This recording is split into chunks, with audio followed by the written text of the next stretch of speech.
Hi, I hope you're doing well. Today I'm here to talk about the full moon happening on the 23rd of May, and it will be happening at about 3 degrees Sagittarius. The interesting thing about this full moon is that it has a lot of third and sixth line energy. And what that really tells us is that the third line energy is about adaptation, experimentation, figuring out what works. But when we move with the sixth line energy, we also have the adaptation, experimentation, and that type of energy within it. But there's also this idea that whatever we're working with is going to take some time to manifest in the way that we want it to manifest. And this is sort of what this overarching theme for this message is telling us for this full moon. And it was similar to the new moon where it was about, sort of moving your trajectory, moving your direction and deciding where you want it to go. And if where you are right now isn't really serving you, was there something else where you're expressing your individuality, where you're expressing your creativity that would make you feel that that was more aligned with who you are? This is kind of a bookend to it that's saying, it's just a reminder that says, even if you want these new directions and these new pathways, individual energy will always take time to unfold and expand and become what you want it to be, because that is the nature of mutation. It's always going to be a little different. And this full moon, much like the new moon we had earlier in the month, is packed with individual energy. We have been working with a lot of individual energy, and we have a tremendous amount of definition within this full moon as well, which is quite unusual because we have the activation of the 3420 channel as well as the 2551 channel. So what we have now is we have an activated throat center, activated sacral, activated will center, as well as an activated G identity.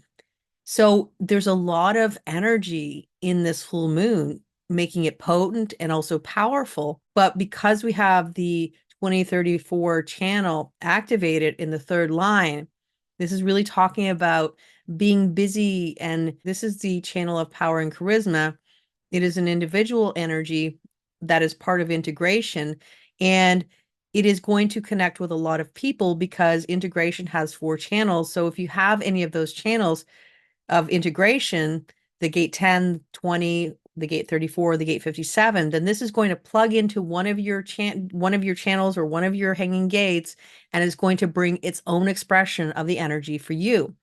But what we will all have in the global aura is a pure manifesting generator energy, which brings the themes of anger or peace and satisfaction or frustration. So those are sort of energies that we might be feeling in the global aura. Then you also have the will center that is activated, which brings either this level of competition, pushing your way forward, trying to prove yourself. And with the G identity, this is about wanting to express yourself. I always look at the G identity as being something where it's almost like a little fragile flower that is just trying to bloom. And it's so easy for somebody to come and crush it. So the biggest key with this energy is picking the people that are your people before you express what you want to express, especially with so much individual energy. When you think about the fact that your G identity center connected to your throat center is where you're speaking from this core of your being, from who you are, from your soul.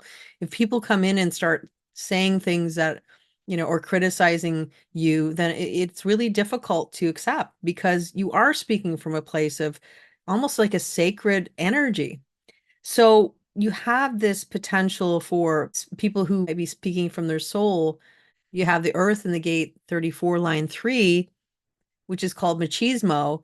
And this is about, this idea of using your power in a way. Like if you look at a third line energy, it's always about how are you going to figure out how you're going to use something. So it's you've got a new tool and you just don't know how to use it. And if you are somebody who doesn't have this energy in your body graph, which means everybody in the global aura is going to have the connection or potential to have a connection, because it is a global definition. It will be easy for people to be going around trying to, as I would say, throw their weight, kind of push their power around, this temporary power, usually because people who generally have this energy and don't necessarily have to always express it in that way. Usually because you have your own energy, it can be expressed in sort of a more balanced way. But this is like pushing people around and telling them, how powerful you are, improving yourself.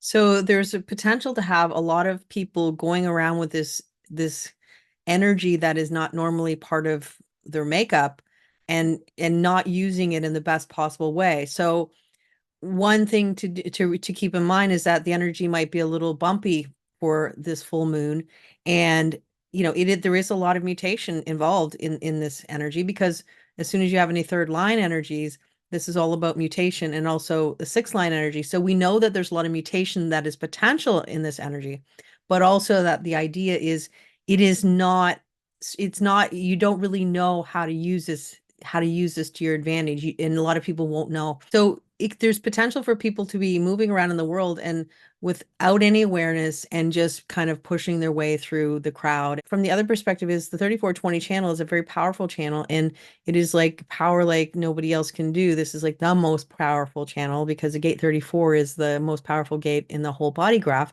And so we can harness that energy and use it to our advantage. And that's literally what the transits are all about. It is about using the transits to your advantage. You can do what you want to do, and move your life in a way that you want to move it, but always remembering that it is transient energy, and it's also energy that is unfamiliar. Sometimes leaning into the idea that less is more can really work to your advantage, because otherwise it can be to the point where you almost get burned out by the energy, because it is so intensely powerful, especially if you don't normally have a defined sacral.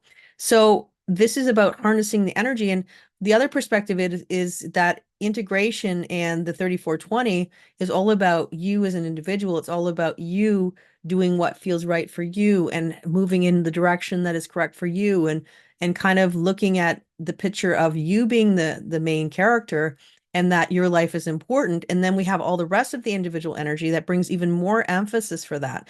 So this is giving more added umph, you could say, to going on a path that is specific to you, to working on something that has you in it. And that's ultimately the biggest key. So for this full moon, we have all this busy energy and that type of thing, but there's also this other duality, or this positivity that we could look at when we have the two benefics, the Jupiter and also Venus in the gate 8 line 6, and they're conjuncting or connecting to one another. And what this is bringing is this really incredible ability to tap into cosmic timing, to be open and aware of the patterns of life. But this is sort of from an individual perspective. So the patterns are more about how can you advance yourself forward? When is the next step in your path? So in other words, if you are making changes, because the new moon talked about making changes direction, but it was going to be something that was going to take time, as all individual energy does. This new full moon is giving another injection and saying, okay, you've come this far. We're going to give you sort of a boost of energy to keep you moving forward. We're even going to allow you, if you are open to seeing it, we're going to allow you to see some good opportunities for right timing. And that's what Jupiter and Venus are bringing, which is kind of incredible energy.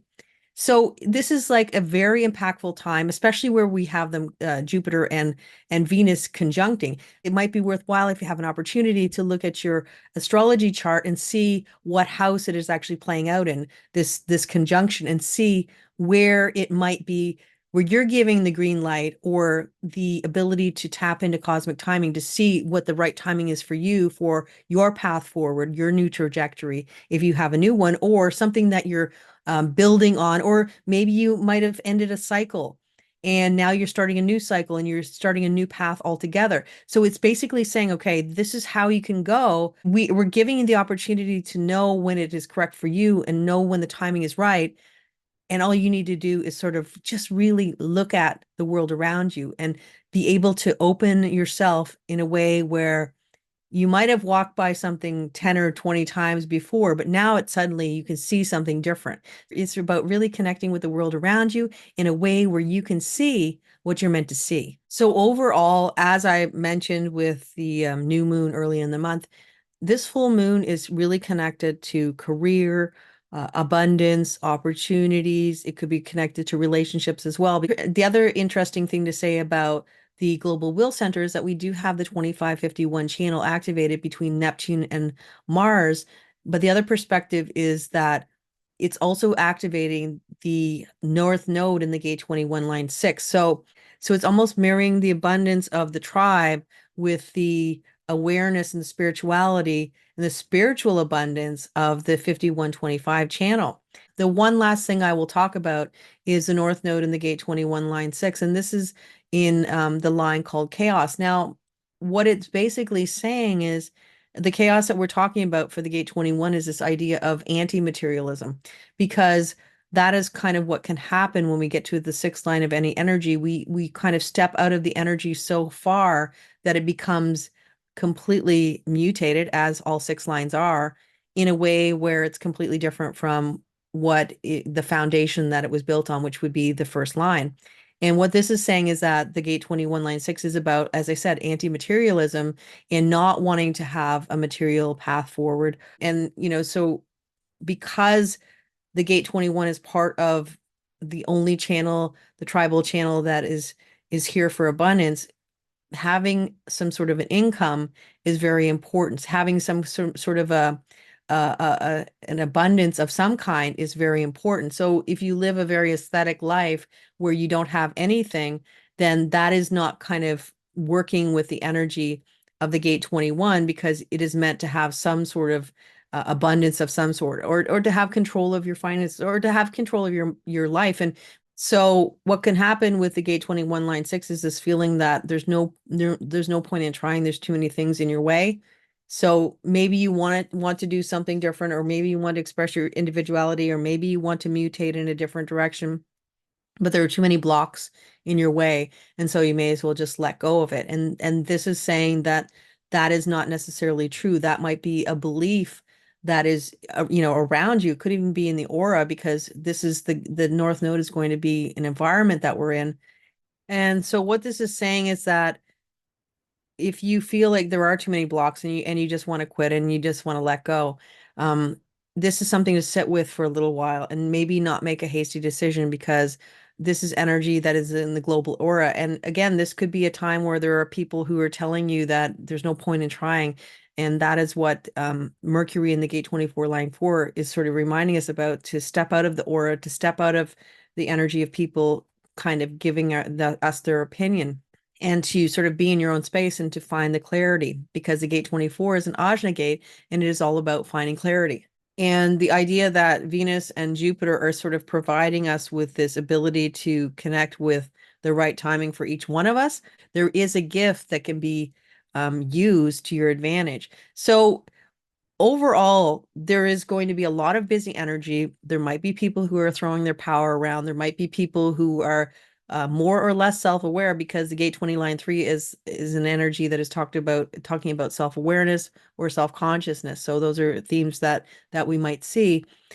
There is energy that you can harness, and if you go in your own space, find the clarity that is correct for you, you can tap into the cosmic timing that is correct for you, and to sort of act when it is the right time to get those mutations or those new things that you want to get off the ground, or to even move in a new direction that is correct for you, that you've always wanted to do.